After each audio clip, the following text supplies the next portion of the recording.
여러 가지 감사의 조건들, 우리 부동산에 보면 장미꽃 가시도 감사했어요. 그럼 장미꽃 가시가 뭐가 감사할 조건입니까? 여러분 매일 찌르는데. 근데 보니까 처음엔 이거 왜 이렇게 이런 게 있지 했는데 나중에 보니까 그 가시도 감사였다. 모처럼 여러분과 저에게 여러 가지 힘든 일들도 감사로 바뀌기를 축원합니다. 이제 5번째 강의 사대교회에 대해서 말씀하겠습니다. 요한계시록 3장 1절부터 6절에 보면은 사대교회에 편지하라 하면서 사대교회에 보내는 편지가 나오고 있는데, 여러분 갖고 계신 이 별지 보시면 뒤에 지도가 나와 있습니다. 지도에 보면은 거기 쭉 아시아 7교회의 위치가 쭉 나와 있어요. 사대는 보면은 이 두아디라에서 동남쪽으로 약 140리 정도 떨어진 곳입니다. 멀지 않아요. 근데 사대라고 하는 그 뜻이 뭐냐면 남은 자란 뜻입니다. 남은 자. 엘리야 시대에 온 이스라엘 백성이 다 타락해서 영적으로 다 타락했을 때 오히려 바알에게 무릎을 꿇지 아니한 7,000명의 선지자가 있었던 것처럼 변질되고 부패된 사대교회에도 오히려 성결의 은혜를 보존했던 남은 자가 있었다 해서 사대는 뭐라? 이름이 남은 자다. 남은 자. 메모지를 드린 것은 그런 거 좀 적어라 쓴 거지 그냥 폼으로 든 거 아니니까 여러분 좀 저럴 건 적으세요. 자, 오늘 그 사대교회도 마찬가지로 지금 모두가 다 타락한 사대교회, 대부분의 성도들이 다 타락했는데 그 중에서도 믿음을 지키는 소수의 남은 자가 있는 교회였습니다. 이 사대교회는 누가 설립했는지를 알 수가 없어요. 이 사대교회는 대부분의 신자들이 형식적인 신앙, 다시 말해 외모적인 신앙만을 갖추었고 그 중에 작은 몇 명의 신자들이 믿음을 지키는 충성된 사람들이 있었다고 오늘 본문에 기록하고 있습니다. 자, 오늘 사대교회 우리 이 별지에 보시면 오늘 에베소 교회 오신 목사 이 예수님은 예수님의 호칭 나와 있죠. 에베소 교회 오신 그 예수님은 오른손에 7뼈를 붙잡고 7 금촛대 사이를 거니시는 분이다. 이렇게 나왔어요. 서문학교회는 부활하신 예수 모습을 보셨습니다. 버가목교회는 저의 낯선 검을 가지고 와서 내가 수술하겠다, 잘라내겠다고 검을 갖고 오셨어요. 오늘 새벽에 두아디라 교회를 만났는데 두아디라 교회는 오신 예수님은 그 눈이 뭐 같다? 불꽃 같고 했어요. 그 발이 뭐 같다? 주석 같다. 이런 하나님의 아들의 모습을 보셨습니다. 새벽 시간에 왜 주님이 온 눈이 불꽃 같은가? 바로 지금도 우리 모든 것을 감찰하시는 분, 아무리 속일러 속일 수 없이 그분 어디요? 불꽃 같은 눈으로 우리를 보고 계시고 감찰하시고 계시고 우리 숨겨진 모든 죄를 다 아시는 분이기 때문에 그분이 지금 그렇게 보고 있다는 거죠. 빛난 주석은, 주석이라는 것은 강하나 동이니까, 그처럼 네가 네 죄의 모든 것을 내가 알고 있고 내가 그 죄에 대해서 무서운 발로 내가 짓밟아버리겠다는 그런 뜻으로 오신 예수님. 사대교회는 어떻게 오셨는가? 사대교회를 보세요. 자, 사대교회는 하나님의 7 영과 7 별을 가지신 분이다. 이랬습니다. 자, 사대교회 오신 예수님의 모습은 7 영과 7 별을 가지신 주님이에요. 자, 7 영이라는 것은 뭐냐면 히브리서 9장 4절에 보니까 영원한 약속이다. 로마서 8장 2절에 보니까 생명의 성령이다. 요한복음 15장에 보니까 진리의 성령이라 해서 이 7 영이라는 것은 바로 성령을 말씀합니다. 7수가 뭐예요? 완전수죠. 그러니까 주님은 완전한 성령 충만으로 하셨던 거예요. 대충이 아니라 주님은 7수니까 성령인데 7수니까 주님은 완전한 성령으로 충만하신 분, 이런 뜻이죠. 주님이 오셨습니다. 어떤 모습으로? 완전히 성령으로 충만한 모습으로 오셨습니다. 하나님의 충만한 모습으로 오신 그 주님 앞에 사대교회가 어때요? 영적 생명을 얻지 못하고 무기력에 빠져서 빈사 상태에 있는 그 교회를 보시면서 오늘 주님께서 거기에 오신 거예요. 따라서 오늘 영적으로 죽어있는 사대교회를 살릴 수 있는 길은 뭐냐면, 유일한 길이 뭐냐면 7 영과 7 표를 가지신 예수님밖에는 살 자가 없는 겁니다. 그래서 오늘 주님께서 오시기를 모습이 7 영과 7 표를 가지신 예수님으로 오셨어요. 자, 다시 말합니다. 7 영은, 영이란 것은 뭐냐면 성령을 말씀하는데 7은 완전수예요. 그러니까 완전히 성령으로 충만하신 예수님, 그 예수님께서 오늘 무기력한 지금 저 사는 것 같다고 말하지만 죽어버린 그 교회에 오신 것은 바로 내가 너를 살릴 수 있는 길은 주님밖에 없다는 거예요. 성령으로 충만한 길밖에 없다는 것이죠. 자, 그분이 오셔서 책망하십니다. 근데 지금까지 보면 모든 교회마다 먼저 칭찬을 하세요. 우리 주님이 항상 먼저 칭찬을 하시고 뒤에 가서 야단치셨어요. 뭐 처음부터 오자마자 귀싸대기 때리는 것이 아니라 잘했다 하다가 뺨때기 때린 것처럼 항상 칭찬하셨는데 오늘 이 사도교회는 칭찬하지 않습니다. 책망을 먼저 시작해요. 자, 계시록 3장 1절 다시 봅니다. 여러분 같이 한번 읽겠어요. 사대교회 사도에게 편지하라. 하나님의 7영과 7뼈를 가신 이가 이르시되 내가 네 행위를 뭐한다? 안다. 이 계시록에서 나온 말씀 속에 계속 반복되는 것은 안다는 거예요. 내가 다 알고 있어. 네가 아무리 날 속이려고 해도 내가 다 알고 있어 하면서 안다. 내가 네 행위를 알아. 내가 어떻게 살았는지 내가 네 행위를 알고 있어.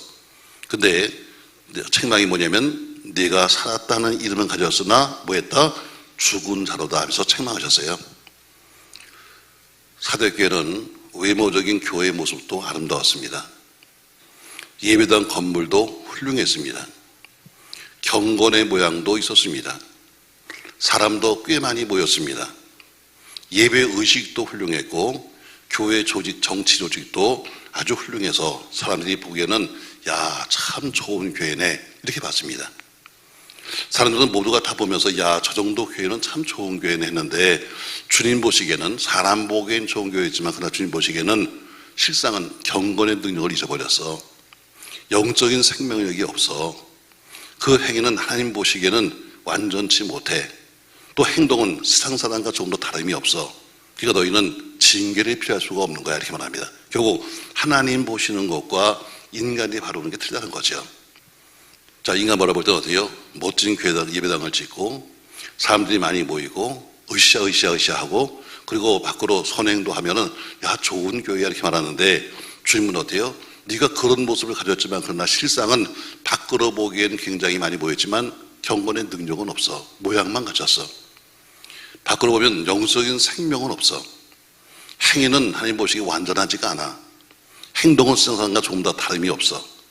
결국 그 뭐예요? 하나님이 주님이 어때요? 오늘 징계를 하러 오신 모습이 바로 오늘 7뼈를 가지시고 자유를 운행하시는 성령의 모습으로 오신 겁니다. 아주 쉽게 말하면 살았다고 하는 이름이 있는데 실상은 뭐다? 죽었다. 살았다고 하는 이름이 있는데 죽은 거예요. 자, 오늘 이 모습은 여러분과 저의 모습이고 우리 교회들의 모습입니다. 생명이 있다고 다들 나는 신자여 말았는데 우리 하나님 보시니까 가짜야. 짝퉁이야. 모양은 다 비슷비슷합니다. 여러분 짝퉁 아시잖아요. 짝퉁. 제가 청도에 부흥회 가니까요. 청도에 가니까 거기는 짝퉁 시장이 있더라고요. 난 처음 봤네요. 가니까 야, 정말 세상에 나 한 번도 못 본 세상에 그런 명품이 쫙 있는데 다 짝퉁이래. 근데 짝퉁도 보니까 A, B, CD가 있더라고요. 근데 D급은 내가 봐도 알 것 같아. 왜 막 바느질도 엉터리 같고 그 다음에 눈에 봐도 알겠는데 A급은 구분이 안 된다고 그래요. 자, 남보기엔 다 보세요. 다 똑같이 생겼어요. 짝퉁은 근데 얼마 가지 않으면 비로소 그의 본질이 나오는 거예요. 처음엔 다 똑같은 모양을 들고 옆 사람 가지고 있는 거 봐요. 짝퉁인가 아닌가. 뭐 이렇게 좀 들고 오시는 분들 봐요. 짝퉁이 아니야? 얼른 봐봐.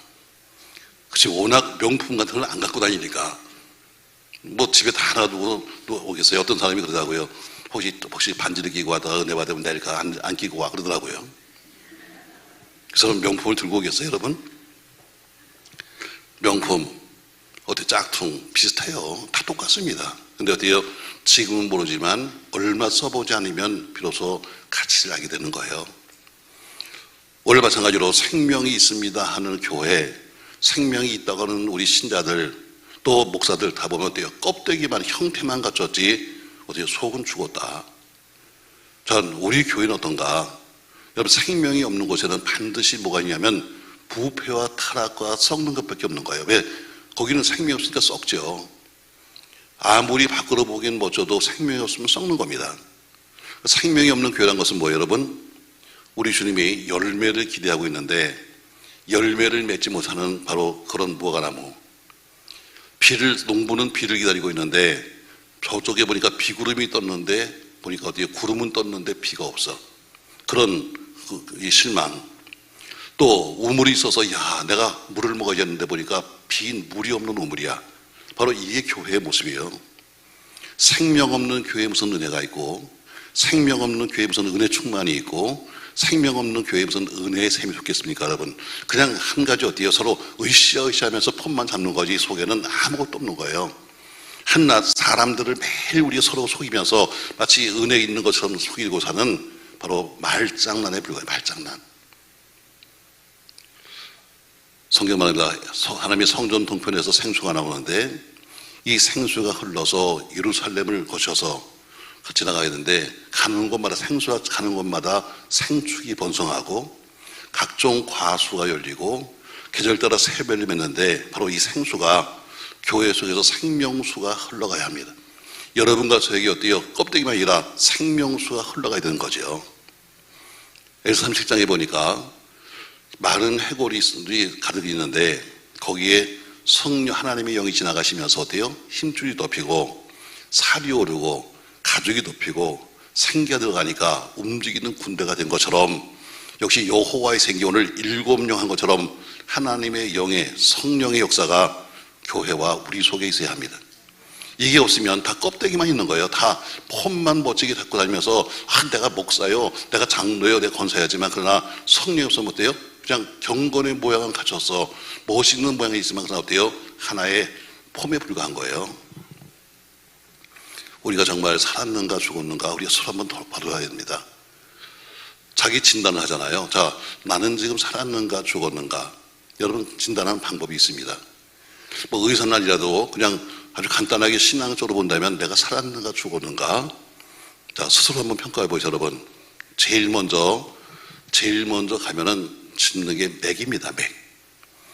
호흡을 제일 먼저 딱 짚잖아요. 그래서 이 사람이 맥이 잘 뛰나 하는 것처럼 먼저 호흡으로 진단합니다. 죽은 사람에겐 호흡이 없습니다. 그래서 산 사람에겐 늘 항상 일정한 호흡이 있습니다. 여러분과 저에게 지금 신앙의 호흡이 있는가 아니면 신앙의 호흡이 지금 없는가를 돌아보셔야 합니다. 우리 심령의 호흡이 뭐예요? 기도입니다. 기도가 없는 사람이란 것은 그 속에 심령이 죽은 사람이고 기도하는 사람은 심령이 살아있는 겁니다. 어떤 사람은 근데 고래가 돼요. 뭐 어느 날도 갑자기 뭐 금식한다 무슨 철야한다 막 나타나서 막 들고 다니다가 보다면 한 석 달씩 안 나타나. 이건 고래요. 고래.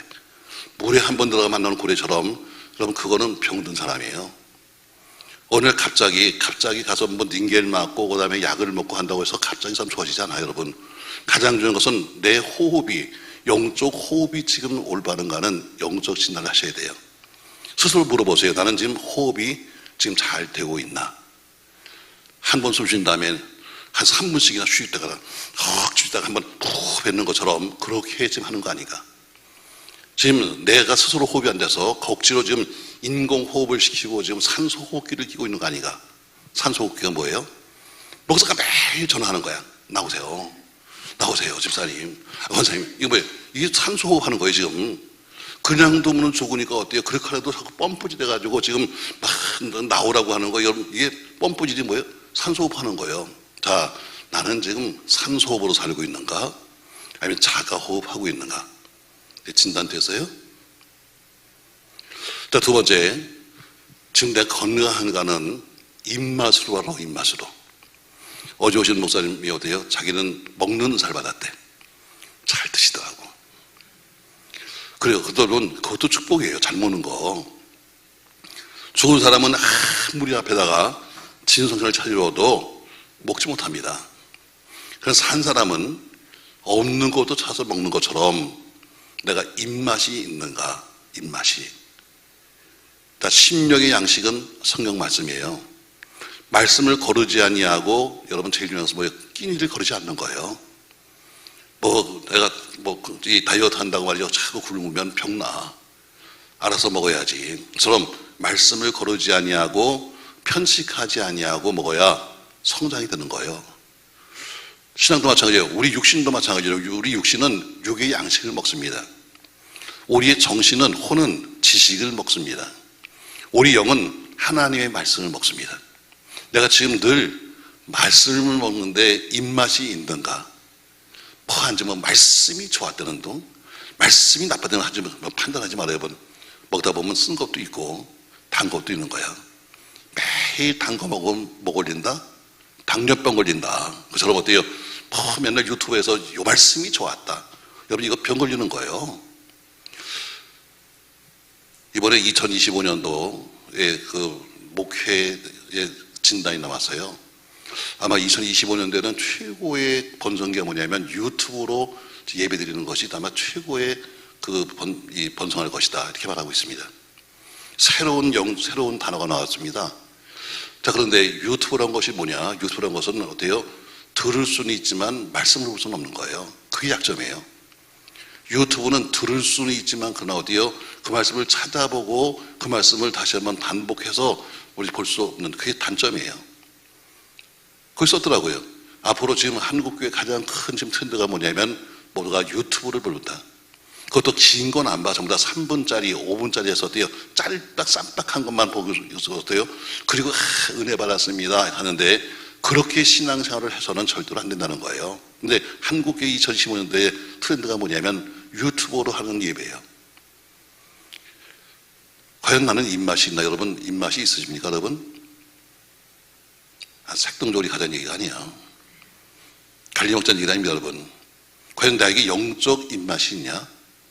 그냥 말씀 가리지 않고 나에게 좀 쓴 말씀이 와도 먹고 소화시킬 수 있고 내가 좀 딱딱한 음식을 먹어도 내가 그것을 어때요? 소화시킬 수 있는 그런 입맛이 있냐는 것입니다. 그냥 내가 그냥 듣는 것 들어서 기쁜 이야기, 좋은 이야기, 복받는 이야기, 잘된 이야기만 들으면서 아멘함이 아니라 때로는 징계의 말씀을 듣고 책임의 말씀을 들어도 소화시킬 수 있는 그런 딱딱한 음식을 먹을 수 있는 그런 이빨은 있냐는 거죠. 첫 번째는 호흡으로 진단합니다. 두 번째는 입맛으로 알아요.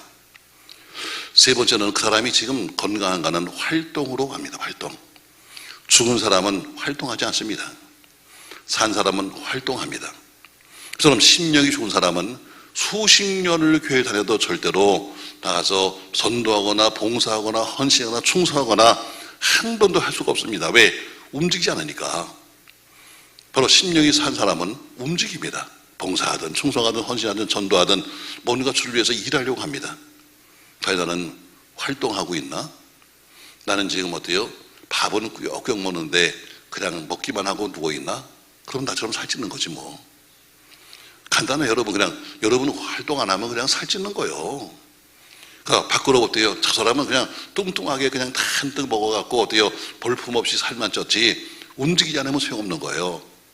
자, 네 번째, 병원 가면 제일 먼저 되는 게 체온입니다. 체온. 죽은 사람은 찹니다. 산 사람은 뜨겁습니다. 저처럼 심령이 살아있는 사람은 믿음이 뜨겁고 사랑이 뜨겁고 기도가 뜨겁고 찬양이 뜨겁습니다. 그러나 살기는 살았지만 그러나 겨우 숨쉬는 사람은 그냥 풀떼기나 먹은 사람은 절대로 빈사 상태니까 그냥 겨우겨우 삽니다. 그래서 결국 뭐예요? 우리를 움직이는 건 열입니다. 열이 여러분과 저를 어때요? 움직이는 에너지입니다. 과연 나는 지금 체온 쪽이 지금 신앙의 체온이 어떤가? 신앙의 체온이 저 체온이 돼가지고 억지로 그냥 겨우겨우 살아가는 오늘 네 가지 호흡으로 진단해 봅시다. 입맛으로 진단해 봅시다. 내가 움직이는 활동으로 진단해 봅시다. 그리고 내가 영적 체온을 한번 재봅시다. 오늘 내가 살았다고 하나 죽은 자인지 남들이 볼 땐 죽은 것 같지만 살아있는지 서로 진단해 보기를 바랍니다. 오늘 다른 교회는 다 와서 먼저 칭찬 먼저 하시는데 우리 사대교회는 오셔서 제일 먼저 칭찬이 아니라 책망부터 하십니다. 1절에 보니까 내가 살았다가 내 행위를 내가 하는데 살았다는 이름은 가져왔지만 사실은 죽었다 이렇게 말씀합니다. 자, 그리고 이어서 4절에 보니까 칭찬하십니다. 자, 4절 5절 같이 읽습니다. 그러나 사대에 그 옷을 더럽히지 아니한 몇 명이 내게 있어 흰 옷을 입고 나와 함께 다니니 그들은 합당한 자인 연고라. 이기는 자는 이와 같이 흰 옷을 입을 것이요 내가 그 이름을 생명의 책에서 결코 지우지 아니하고 그 이름을 내 아버지 앞과 그의 천사들 앞에서 시인하리라. 아멘. 다른 교회는 다 칭찬이 먼저 있고 책망이 나중에 있는데 사도교회는 책망이 먼저 있고 칭찬이 나중에 있습니다. 그 이유가 뭐냐면 교회 대다수가 다 죽었다. 교인 대다수가 다 이미 죽어버렸고 산자가 얼마 안 되기 때문에 먼저 책망부터 시작하십니다. 사도교회가 세속화되었습니다. 부패되었습니다. 거의 죽어가는 상태였습니다. 근데 그 죽어가는 상태 속에서 그래도 흰 옷 입고 더럽히지 아니한 몇몇 사람이 있어서 그 사람들이 주님을 기쁘시게 하는 겁니다. 교회가 다 타락해버렸는데 그 중에서 몇몇 사람이 그래도 믿음을 지키는 사람이 있어서 주님이 왜 그것을 칭찬하시는 거예요. 오늘 뭐라고요? 그 옷을 더럽히지 아니한 자 이렇게 말합니다. 전 여러분이 되기 바랍니다. 아멘. 세상이 다 타락했다 할지라도 아유 목사님 다 남들은 이렇게 믿어요. 다른 교회 보세요. 다 이렇게 믿어요 하는데 어때요? 그래도 그 속에서 어때요? 믿음을 지키는 자가 있는 것처럼 오늘 사도교회는 모두가 다 거의 타락했는데 그 속에 옷을 더럽히지 아니한 자 몇 명이 있어서 내가 그들을 칭찬한다. 옷을 더럽혔다. 이 얘기는 뭐냐면요. 우리가 옷을 빨았다는 것은 주님의 보혈로 깨끗함을 얻은 심령이에요. 자, 주님의 은혜를 받아서 우리가 마음이 깨끗해졌습니다. 근데 깨끗해진 이 마음을 세상에 살면서 더럽히지 아니하고 변질된 교회 속에 함께 있으면서도 그 속에서도 믿음을 지키는 성결한 사람들, 저들은 깨끗한 신앙을 지키고 깨끗한 마음을 지키고 깨끗한 삶을 지킨 사람들. 그래서 오늘 하나님은 흰 옷 입고 입은 자들과 하나님이 동행하신다 이렇게 말씀합니다. 역사를 보면은 사회나 교회는 타락했다 할지라도 그 속에 믿음을 지켰던 몇 명의 사람들이 남아 있었습니다. 그 사람을 우리는 잔류자, 사대라는 이름이죠. 혹은 남은 자, 혹은 렘난트 해서 항상 뿌리에 다 쪼여가는데 짧음에도 불구하고 마지막 뿌리 밑퉁이를 가리켜서 렘난트라고 하는데 그런 남은 자가 있다는 겁니다. 보세요, 여러분. 교회도 마찬가지죠. 교회도 때로는 힘들고 어려울 때 그래도 다들 어때요? 힘들어할 때 그래도 남은 자 몇 명이 교회 뿌리가 되어서 여러분 뿌리만 있으면 다시 나무는 성장하는 겁니다. 아멘.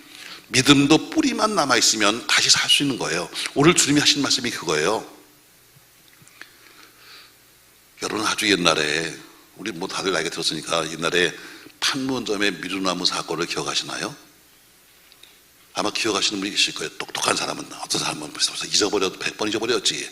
미루나무가 뭐야? 그건 먹지도 못하는 건데 포도나무도 아니고. 자, 이 판문점에 미루나무가 있었습니다. 이게 점점 커가지고 북쪽과 남쪽 사이에 딱 있는데 그 뒤에 숨어버리면 보이지가 않는 거예요. 북한의 군인들이 내려와서 그 미루나무 뒤에서 우리 남한 군인들을 몇 명 죽이고 갔어요. 그래서 미루나무 사건이다 이렇게 말합니다. 그때 유엔군과 우리 국군이 들어가서 그 미루나무를 잘랐습니다. 근데 파내진 못하고 워낙 크니까 밑둥이 잘라버렸어요. 그러니까 이제 환히 잘 보이는 거죠. 그런데 몇 년 지나니까 어때요? 다시 밑둥이가 있으니까 다시 나무는 똑같이 자라는 거예요. 신앙도 마찬가지입니다. 우리가 다 모든 게 타락해서도 그 마지막 남은 렘난트, 마지막 남은 뿌리만 있으면 다시 신앙 회복합니다. 교회도 마찬가지입니다. 교회도 다 들썩들썩거려도 남은 몇 사람만 잘 잔류시키고 있어도 교회가 다시 살아납니다. 오늘 주님께서 사대라는 이름이 뭐냐? 잔류자. 사대라는 이름이 뭐냐? 남은 자. 그 이름이 뭐냐? 렘난트. 얘기입니다. 결국 오늘 항상 보면 시대적으로 보면 어느 교회나 어느 시대나 보면 항상 남은 자가 있었습니다.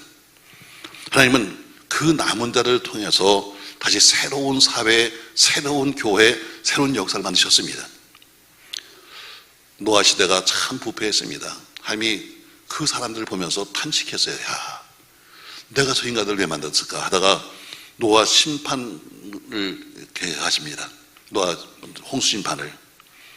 그 홍수 심판 때도 어때요? 하나님은 노아의 8명을 남기셨습니다. 우상 숭배의 중심지였던 갈대아우르 해서 하나님의 아브라함을 골라내셨습니다.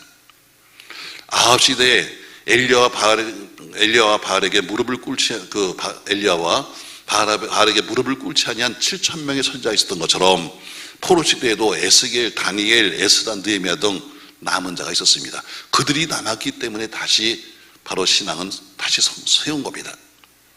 전 여러분이 항상 남은 자가 되기 바랍니다. 마지막까지 자리를 지키는 남은 자가 되어야 합니다. 뿌리가 흔들리기 시작하면 결국에는 어떻게 무너지는 겁니다. 나무도 뿌리가 흔들리면 열매를 맺지 못해요.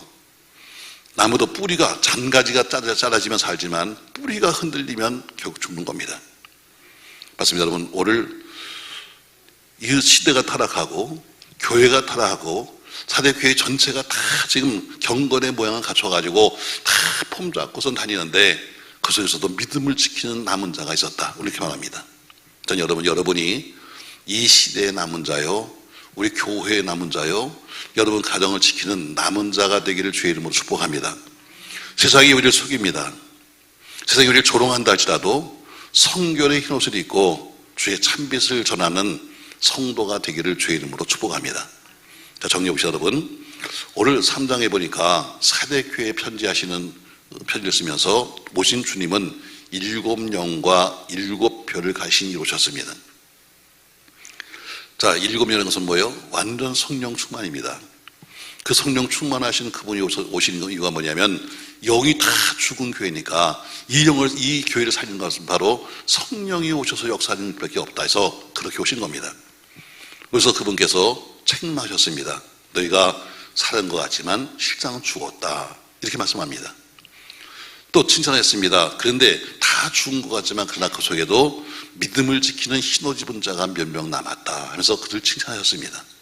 자, 주님이 그러면 권고하십니다. 권면하시는 거예요. 아니, 권고라기보다는 경고하십니다. 자, 2절 말씀입니다. 2절 다 같이 읽습니다. 너는 일깨어 그 남은 바 죽게 된 것을 굳건하게 하라. 네 하나님 앞에 내 행위에 온전한 것을 찾지 못하노니 그러므로 네가 어떻게 받았으며 어떻게 들었는지 생각하고 지켜 회개하라. 만일 일깨지 아니하면 내가 도둑같이 되니 어느 때에 내게 이르는지 내가 알지 못하리라 하면서 오늘 경고하셨습니다. 자, 무슨 얘기냐? 너는 일깨어 합니다. 너는 일깨어 그 남은 바 죽게 된 것을 굳건하게 하라. 자, 무슨 뜻이에요, 여러분? 사대교회가 다 죽은 것 같지만 그래도 거기에 남아있는 영적 생명이 남아서, 왜? 남은 자가 있으니까. 남들 볼 땐 다 저 교회는 껍데기만 남아지 세상 속은 다 죽어버렸네, 저건 다 죽었네 하지만 그러나 그 속에 남아있는 생명이 있으니까 그 생명을 잘 보존하면 바로 이 생명을 잘 일깨워서 지키고 보존하는 것이 이 교회가 할 일이다. 왜냐면 아까 말한 것처럼 렘넌트, 뿌리가 남으면 다시 사는 것처럼 그 작은 무리의 영적 생명이 있으면 그 지금은 미약하지만 나중에는 점점 커져서 다시 회복할 수 있다, 이 얘기입니다. 그러니까 주님은 사대교회를 향해서 잠자다가 그 남은 바 죽어가는 생명까지 빼앗기지 말고 일깨어서 굳게 하라 결합니다. 자, 2절 말씀 다시 보세요. 너는 일깨어. 너는 지금 깨어나란 거예요. 깨어나서 뭐하냐? 그 남은 바 죽게 된 것. 다시 말해, 지금 다 생명을 없어져버리고 몇몇 남은 흰옷 입은 몇 명 사람의 그 영적 생명을 너희가 굳건하게 지켜야 한다. 왜? 이 마지막 이 뿌리까지 무너지면 다 무너지는 거야. 그러니까 지금 이 뿌리만 남아있으면 그래도 잘만 보존하고 잘 배양하면 다시 살 수 있어. 여러분들이 어때요? 교회 속에 남은 자가 되어서 여러분이 신앙을 지키고 여러분이 믿음을 지켜가면서 승리하면 여러분 때문에 어때요? 세월이 좀 지나면 반드시 다시 회복할 수 있다, 이 얘기입니다. 자, 마태복음 13장 25절 말씀에 천국 비유에서 이렇게 말씀하고 있습니다. 같이 한번 읽겠습니다, 여러분. 사람이 잘 때 그 원수가 와서 곡식 가운데 가라지를 덧뿌리고 갔다 했어요. 자, 언제 왔다고요? 원수가 언제 왔다고요? 잘 때 왔어요. 잘 때. 자, 사람들이 잘 때, 여러분과 제가 영적으로 자고 우리가 육적으로 잘 때 원수가 와서 어때요? 자는 사이에 곡식 가운데다가 가라지를 뿌리고 갔어요. 철새영롱했던 삼손, 참 대단한 분 아니에요? 그런데 그 삼손도 어때요? 기생의 무릎에 누워서 잠들었다가 결국 원수들에게 능력의 원천이 머리 깎여버리고 짐승이 끄는 연자맷돌을 끄는 무력한 인간이 되고 말았습니다. 그래서 베드로는 여러분과 저에게 이렇게 권면하여요. 베드로전서 4장 7절에 보니까 같이 읽습니다. 만물의 마지막에 가까웠으니 그럼 너희는 정신을 차리고 근신하여 기도하라. 자, 만물의 마지막이 왔다. 마지막이 온 것도 중요하지만 더 중요한 것은 뭐냐면, 그러니까 너희는 정신을 차리고, 정신을 빼지 말고, 잠자지 말고 너희는 정신 차리고 근신하면서 기도라고 권면합니다. 또 베드로서 5장 8절 말씀에는 이렇게 말씀하고 있습니다. 근신하라, 깨어라. 너희 대적마귀가 우는 사자가 지도하며 삼킬자를 찾는다. 이렇게 말하는 것처럼 오늘 깨어있지 않으면 대적마귀가 가서 여러분들에게 가라지를 뿌리고 가는 거예요. 우리 교회가 깨어있지 못하면 어때요? 자꾸 사단이 와서 가라지를 뿌리고 가는 거예요. 여러분, 가라지는 생명이 길어요. 일반적인 풀보다 가라지는 훨씬 더 생명이 깁니다. 여러분 기억하세요? 난 옛날에 기억나. 옛날에 남진이 불렀던 잡초. 아시는구나, 웃는 사람은. 아주 나도 옛날에 들었던 기억이 나요. 잡초.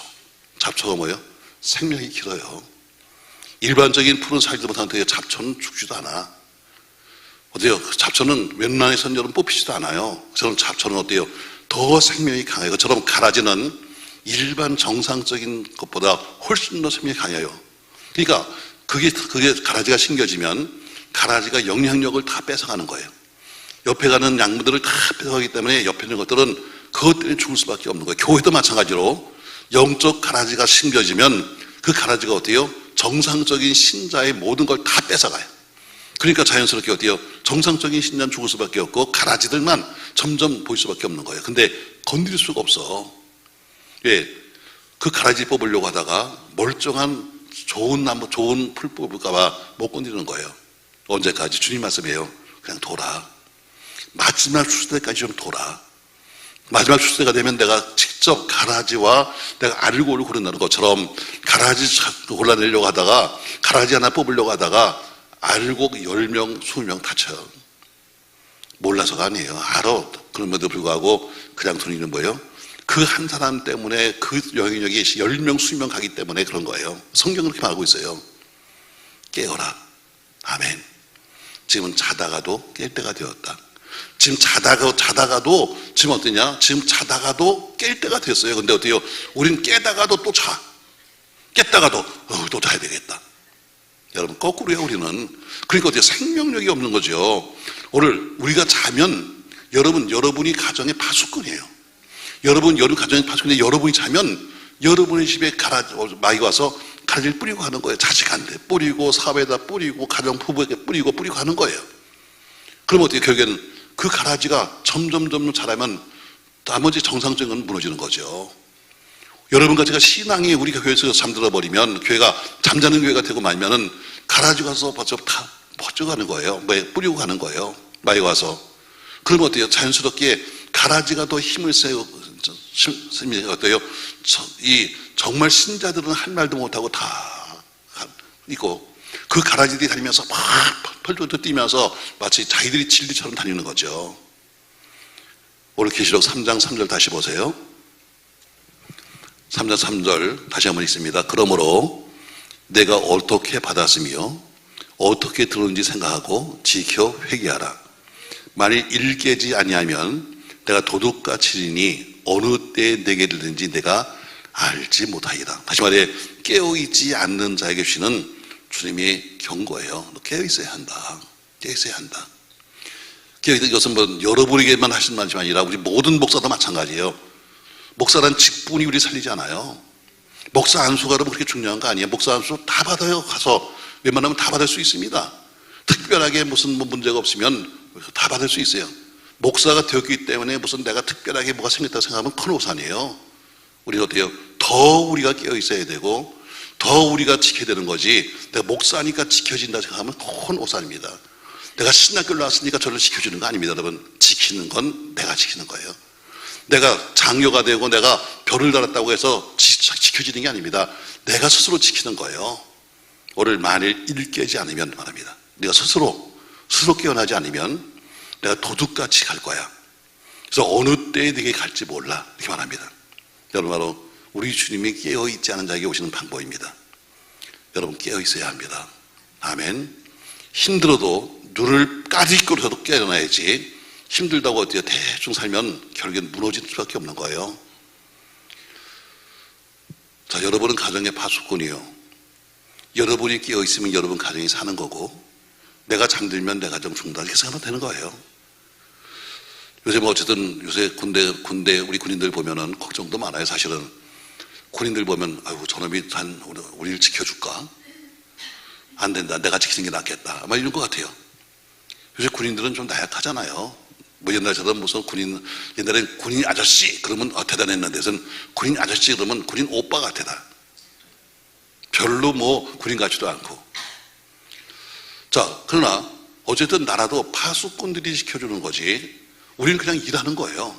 그러나 파수꾼들이 어쨌든 밤을 새워 지켜주니까 그 견디는 거지, 그들이 잠들어 버리면 우리도 일상생활이 무너지는 거예요. 자, 우리 주님께서 권면 아니 경고하셨습니다. 깨어라. 이젠 깨어나. 이젠 깨어나. 안 그러면 내가 도적같이 내가 너에게 갈 거야. 이렇게 말씀하셨습니다. 자, 그러면서 약속을 하셨어요. 자, 5절 말씀 보세요. 약속입니다. 5절, 이기는 자는 합니다. 여러분 이기십시다. 아멘. 이기십시다. 자, 이기는 자는 이렇게 약속했어요. 이와 같이 뭘 입을 것이요? 흰 옷을 입을 것이요 있습니다. 여기 흰 옷이라는 것이 뭐냐면요, 영광의 부활의 흰 옷인데, 마가복음 9장에 보니까 예수님이 변화됐을 때 옷을 가리켜서 흰 옷이다 이렇게 말씀합니다. 에녹이 세상에서 300년 동안 입었던 옷도 역시 더럽히지 않은 흰 옷이라고 말씀하고 있고, 우리가 공중에 들림받을 때도 마찬가지로 우리가 입을 옷이 영화로운 옷입니다. 엘리야가 이 세상에서 입던 옷을 벗어버리고, 그리고 벗자마자 영화의 옷으로 입고 그가 승천하는 것처럼, 여러분과 제가 이 옷은 뭐냐면 믿음의 행실만 합니다. 믿음의 행실. 여러분과 제가 믿음의 행실을 지킴으로써 흰 옷을 지키는 겁니다. 사실 말해 신앙이라고 말하지만 신앙인으로서 행위, 신앙에서 행동, 이건 중요한 겁니다. 내가 그냥 믿습니다만 중요한 것이 아니라 믿었기 때문에 따라가는 행동이 중요한데, 내가 바로 더럽히지 않는, 세상에 더럽히지 않는 바로 정절 혹은 신앙 혹은 행위, 에녹이 하나님과 동행하다가 주님 시대에 영광에 동참한 것처럼 내가 흰옷을 입혀줄 것이다. 흰옷. 여러분, 우리가 중요한 것은 그래요. 자, 요새 결혼식에 가면 다 흰옷들 입잖아요, 드레스를. 근데 껍데기는 드레스를 입어서 하얀데 속도 하얄까? 이게 문제예요. 껍데기 가서 뭐 알록달록 뭐 멋있는 거 다 달아서 말이죠, 다 멋쟁이처럼 입고 다니는데, 그리고 그 순결한 신부의 모습으로 나타나는데 정말 그의 속도 그렇게 순결할까? 여러분, 이거 심각한 문제 아니에요? 우리 주님이 오시면 내가 아무리 흰 옷을 입고 폼을 잡으려 해도 속을 보시는 그분 앞에서 내가 거기 설 수 있을까? 근데 오늘 이기면 흰 옷을 입을 것이요 이렇게 말합니다. 여러분, 이기셔야 됩니다. 그래야 흰 옷을 입습니다. 이 돌아가신 강남기돈 그 김성강 원장님이요, 항상 그러는 거예요. 야, 봐라. 항상 보면 천국 가는 사람 다 흰 옷 입었잖아. 근데 넌 매일 검은 거 입고 오냐. 난 검은 거 밖에 없잖아. 또 그러니까 또 강사들이 다 또 흰 옷을 또 맞춰 입고 나타나요. 그러다 보니까 다 흰 옷을 나타나는데 왜 우리 강사 중에서 너만 맨날 검은 거 입고 다니냐. 그래서 내가 한번 신기 없으니까 포르스름한 걸 입고 갔어요. 그랬더니 그래도 이것도 낫다야 그러더라고요. 여러분, 옷이 희다는 것이 뭐, 여러분, 속도 휘어져야지 껍데기는만 휘어져 뭐해. 제가 종종 그래요. 거기서도 옛날에, 여러분, 목사가 흰 옷을 입었다고 해서 천사가 된 건 아닙니다. 그렇죠, 여러분? 우리가 흰 옷을 입고 왔다고 해서 여러분 여기서 천사처럼 되는 것도 아니고, 그래서 내가 그렇게 가끔 변명을 해요. 자, 흰 옷을 입는다. 누가? 이겨야. 아멘. 이겨야. 그러니까 어쨌든 여러분과 저는 이겨야 합니다. 이겨야 흰 옷을 입는 거지, 이기지 못하면, 무슨 이유든 간에 이기지 못하면 흰 옷을 입을 수가 없는 겁니다. 또 두 번째, 흰 옷만 입은 것이 아니라 내가 그 이름을 어디에? 생명책에서 결코 지우지 않는다. 이는 뭐예요? 생명책에 내 이름이 기록되어 있는데 지운다고 말씀해요. 여러분, 구원은 영원한 구원이 아니에요. 여러분, 천당은 영원한 천당이 아닙니다.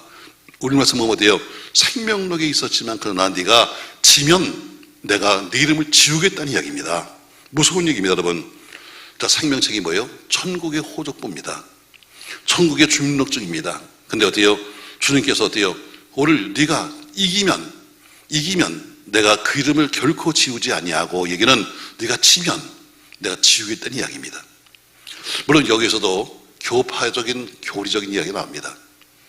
한 번 구원받은 사람은 영원한 구원이라 말하고 있는 그런 칼빈의 신학도 있고, 요한웨슬레의 신학은 한 번 구원받아 할지라도 타락하면 버림받는다. 이건 또 요한웨슬레의 신학입니다. 그래서 여기는 뭐라고 써 있냐면은 내가 생명록에 지금의 이름이 있었다 할지라도 네가 지면 결국에는 너는 지워진다, 이렇게 말하는 거예요. 주님 오실 때 주님께서 생명책에 있는 이름을 부르실 거예요. 그때 여러분과 제 이름이 꼭 불려지기를 주 이름 축복합니다. 다 이름을 부르는데 1번, 2번, 3번 하다가 넘어가고 6번밖에 나오면은, 야, 이거 얼마나 황당할까. 참 여러분 괴로울 것 같아요. 자, 또 세 번째 보니까, 자, 그 뒤에 그 이름을 내 아버지 앞과 그의 천사들 앞에서 뭐 한다? 시인한다. 주님도 인정하신다는 거예요. 누구 앞에서? 하나님과 천사 앞에서 내가 네 이름을 안다 하고 시인하시는 거예요.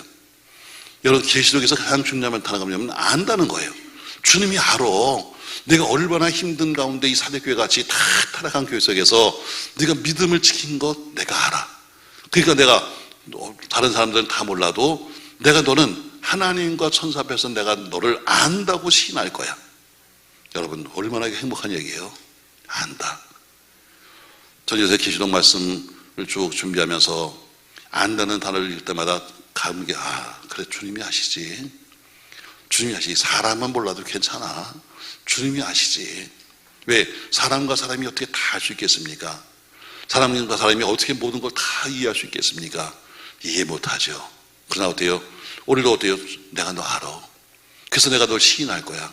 하나님, 예수님께서 하신 말씀이요, 하나님 앞과, 다시 말해, 어떤 사단이 와서 공격할지 몰라요. 자, 하나님은 심판관이시고 예수님은 변호사예요.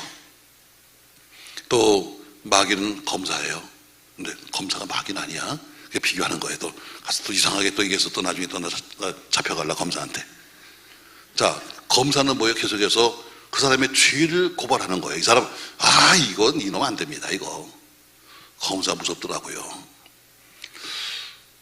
제가 신학교 다닐 때 저희 친구가, 저는 뭐 현장에 있다가 이제 신학교를 가고, 아주 가까운 친구인데 부산에 있는 부산 교도소에 들어갔다고 연락이 왔어요. 그래서 걔가 왜 갔냐 했더니 현장에서 사고 났는데, 현장에 사고 난 것을 갖다 보고서를 갖다가 어떻게 썼는가 하면 잘못 썼어요. 왜? 회사에 피해가 가지 않도록 이렇게 써가지고 그걸 냈는데 이게 걸린 거예요. 그래서 공문서 위조로 붙잡혀 갔어요. 뭐 공문서 위조인데, 그래서 어쨌든 재판받는데 제가 부산까지 갔잖아. 그래서 그렇게 친했어요. 그래서 부산에 갔는데, 야, 범사 무섭더라고요. 여러분, 나쁜 짓 하면 안 돼. 다 나오더라고. 뭐가 나오는가 하면요, 그 사람을 갖다 다 정죄하기 시작하는데요, 존경하는 재판관님, 이 사람이 안 됩니다. 이 사람이요, 육교에서 오줌을 쌌습니다. 이것도 나오더라고. 경범죄 걸렸는데 옛날에요, 술 먹고 육교에서 오줌을 한번 싸가지고 붙잡혀갔대. 그래서 벌금 냈대. 근데 세상에 그것까지 다 나와. 조심해. 난 그때 놀랐어요. 야, 이렇게 무섭구나. 세상에 경범죄로 세상에 술 먹으면 개잖아. 개가 뭐 화장실 가리니까 그냥 육교에서 해피되면 또 오줌을 싸다 걸려가지고 그래서 벌금 냈대.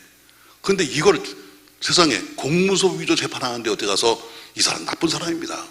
평상시에도 소용이 안 좋습니다. 세상에 육교에서 오줌을 싸다 걸렸습니다. 이게 나오더라고요. 검사는 뭐예요? 어떻게 하든지 그 사람에게 더 많은 죄를 씌워서 무거운 죄를 만드는 게 검사예요. 마귀인 여러분과 저에게 와서 어떻게 하든지 우리를 어때요? 하나님 앞에서 정죄해가지고 우리를 더 어때요? 천국에 못 가게 만드는 게 마귀예요. 예수님은 어때요? 변호사입니다. 오직 하면 오줌을 쌌겠어요? 오줌이 없으면 얼마나 오줌을 했으면 거기서 쌌겠어요? 뭐 남들 범용하시겠죠. 근데 재판관이 누군지 알아요? 재판관이 변호사 아버지다. 재판관이 누구야? 변호사 아버지요. 예수님 아버지요. 팔이 안 오르고 뭐 밖으로 뭐. 그렇죠. 아무리 검사가 무슨 나쁘다고 해도 그래도 아들이 하는 말을 믿지. 아들이 하는 말을 믿지. 오늘 근데 뭐라고요? 그 아들이 그럽니다. 아버지, 제가 저 사람 알아요. 제가 저 사람 믿으면 합니다. 하면서 어때요? 하나님과 그 천사 앞에서 그 이름을 시인할 거다. 아멘. 자, 말씀을 정리해 볼게요, 여러분. 오늘 3장에서는 사대교회를 말씀하면서 사대교회 오신 예수님의 모습을 1절에 7영과 7표를 하신 분이다. 이렇게 말씀하고 있습니다. 7영 완전 성령 충만입니다. 7수니까. 이 교회를 살리는 길은 성령 충만밖에 없습니다. 그래서 오신 주님이 성령 충만의 모습으로 오셨습니다.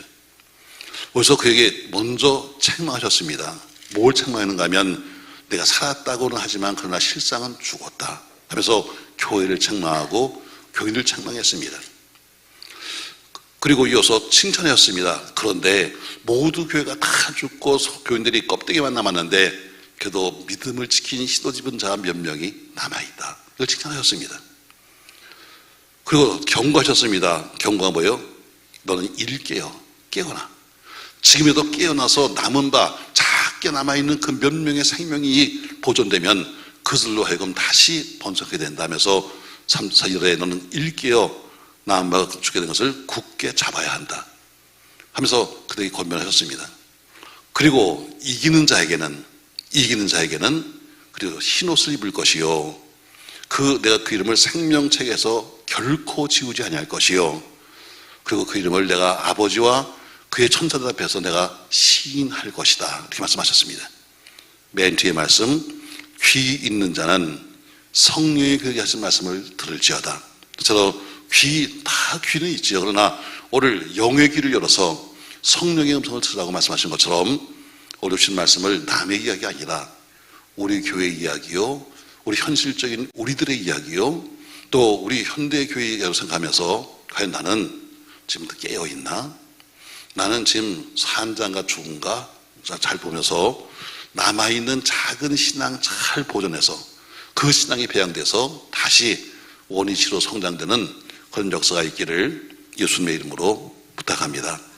별지 보시죠, 여러분. 자, 정리해 보시죠, 여러분. 자, 에베소 교회는 첫사랑을 잊어버린 교회다 했습니다.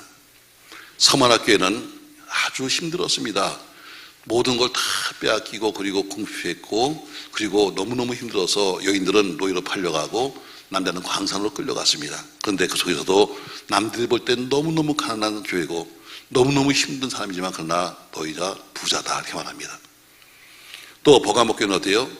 우리 주님이 날선 검을 갖고 오셨습니다. 그들이 발람의 교훈, 우상 숭배와 그리고 니골라의 당 세속주의에 빠졌기 때문에 내가 늘 수술하러 왔다 해서 좌우에 날선 검을 가지고 오신 분으로 오셨습니다. 오늘 두아디라 교회는 그들이 불꽃 같고 해서 감찰하신 하나님, 오늘도 모든 것을 아신 하나님, 그리고 빛난 주석발에서 그것을 보시고 발로 밟으셔서 깨트리실 주의 모습을 보셨습니다. 사대교회는 7영과 7표를 가지신 분, 성령 충만하신 분으로 오셨습니다. 각 교회마다 칭찬도 있고 책망도 있는데 사대교회는 주님이 내가 내 행위를 알아. 네가 살았다고 그렇게 떠들고 다니는데 너는 실상 죽은 자야. 이렇게 말씀하십니다. 그래서 작은 몇 명의 사람들의 순결함을 칭찬하셨습니다. 그러는 일깨워서 남은 바 죽게 된 것을 네가 굳게 해라. 다시 말해 작은 생명이지만 너희가 잘 보존하고 배양하면 다시 회복한다 하면서 내가 도적같이 오겠다. 깨지 않으면 도적같이 오겠다고 말씀하셨습니다. 마지막에 이기는 자에게는 흰옷을 입을 것이요 이름을 생명책에서 결코 지우지 않을 것이요 아버지와 천사들 앞에서 너를 시인하리라 하셨습니다. 전 여러분 교회에게 주시는 형편이 다르고 처지가 다르지만 다 각자에게 주신 여러분과 저희 형편과 처지가 똑같이 다 다를 겁니다. 내게 오시는 주님은 어떤 모습으로 오실까? 내게 오시는 주님은 뭘 갖고 오실까? 성령 충만을 갖고 오실까? 아니면 매를 들고 오실까? 아니면 칼을 들고 오실까? 기억하면서 우리 신앙의 모습을 되돌아보고 살려가는 그런 역사가 있기를 예수님의 이름으로 부탁합니다. 고마우신 전능하신 아버지, 은혜를 감사합니다. 오늘은 낮 시간에는 4대 교회 죽어버린 껍데기만 남은 교회에 대해서 이야기했습니다. 이것이 곧 나의 모습이요, 우리의 모습이요, 우리 교회의 모습입니다. 겉으로 보기엔 교회 같은데 속은 다 썩어버리고 죽어버린 교회. 그래도 몇 명의 사람들이 남아서 그래도 기도하며 지켜가는 교회. 그러나 그 몇 명이 끝까지 잘 지키면, 그들이 굳게 잡으면 다시 살린다고 하시는 주의 음성처럼 우리보다 이기는 자가 되도록 축복하시고, 주어진 자기 아이 잘 지키도록 축복하시고, 하나님의 은혜 가운데 생명력의 영원토록 기억되며, 또 주님께서 늘 내가 너와 함께 더불어서 또 시인받는 역사에 들어 축복하여 주시옵소서. 오늘도 안다고 하시는 주님, 형편과 처지도 하실 뿐 아니라 신앙의 형편도 하시는 하나님, 오늘 아시기에 우리에게 도움의 손길을 펼치셔서 도우시고 인도하시고 축복하여 주옵소서. 계속되는 집회를 기억하셔서 오늘 저녁 시간도 주신 말씀을 통해서 은혜받게 하시고 도전받게 하시며 귀한 예물로 감사하는 모든 손길을 하나님께서 넉넉한 은혜를 베풀어 주시옵소서. 다 같이 주기도문하겠습니다.